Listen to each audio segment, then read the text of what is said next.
Hello and welcome to Decent Football. This is going to be one of the worst games I've ever watched at Old Trafford. And the most important thing is we got through to the quarterfinals. Now, I know some fans are going to be like, "Oh, Donny van der Beek, he played badly. Oh, Donny, you see, it's crap."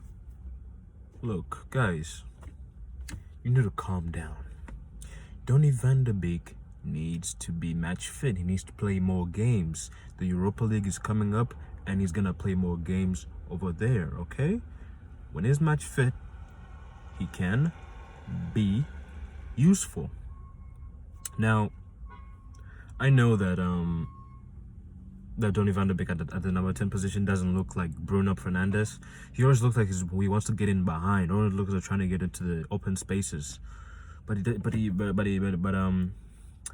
look like he wants to like get into the pockets, ask for the ball like Bruno does. You know, he always seems to be the person that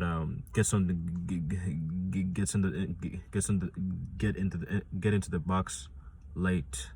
And we saw it in the first half. When with that move with Telles, Rashford, and Telles pulled it back for Donny, and Donny the shot was blocked brilliantly. But yeah, Donny's that kind of player in the number 10.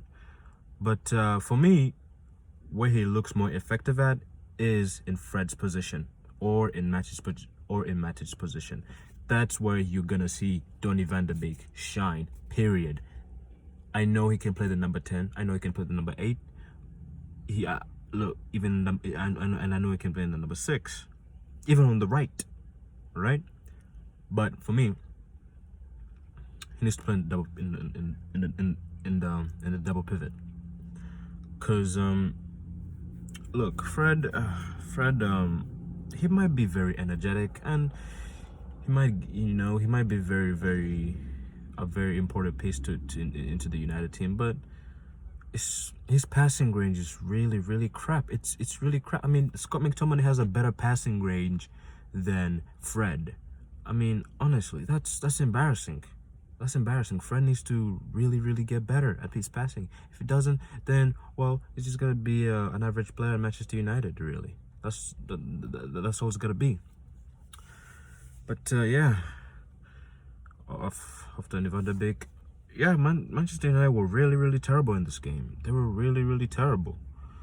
West Ham, they put 11 men behind the ball in the first half. They couldn't get out. They were defending, and it was Manchester United couldn't really get in behind them. Manchester United couldn't really create a clear-cut chance. The only clear-cut chance we had was the Lindelof header.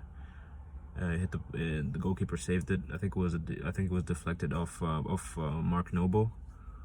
But yeah, Manchester United they weren't really stretching West Ham. You know, we were getting narrow. We kept getting narrow, and it kept it went on into the second half, and that was that was garbage football. That was garbage football. Any neutral was watching was probably turned off the game. I wouldn't blame him. You know, that football was just terrible. It was terrible.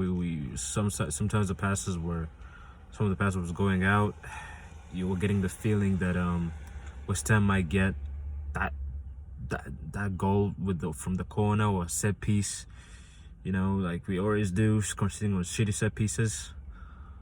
But the game went into extra time, and Manchester United got quicker. I think it was due to the fresh legs of Scott McTominay, Bruno Fernandes, and Luke Shaw. And yeah, Manchester United really,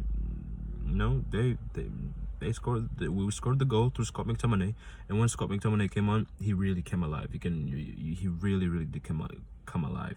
And I know people are like, oh, but it's West Ham were tired. Their midfielders were tired. Look, when you come on, you're supposed to make an impact. All right, you're supposed to make an instant impact. It doesn't matter. You're supposed to. But yeah, I mean, we really need to work on the tactics. Man, all it needs to really work on those tactics. It really needs to adapt the games, because most of that second half you could see Greenwood, Rashford, Martial. They were just standing there. You know, they were just standing there. They were really narrow. They weren't creating the width that we needed to, you know, to stretch the West Ham defense. And it was really terrible to watch. You could say great defending from West Ham, but yeah, Manchester United really need to do better. They really need to do better.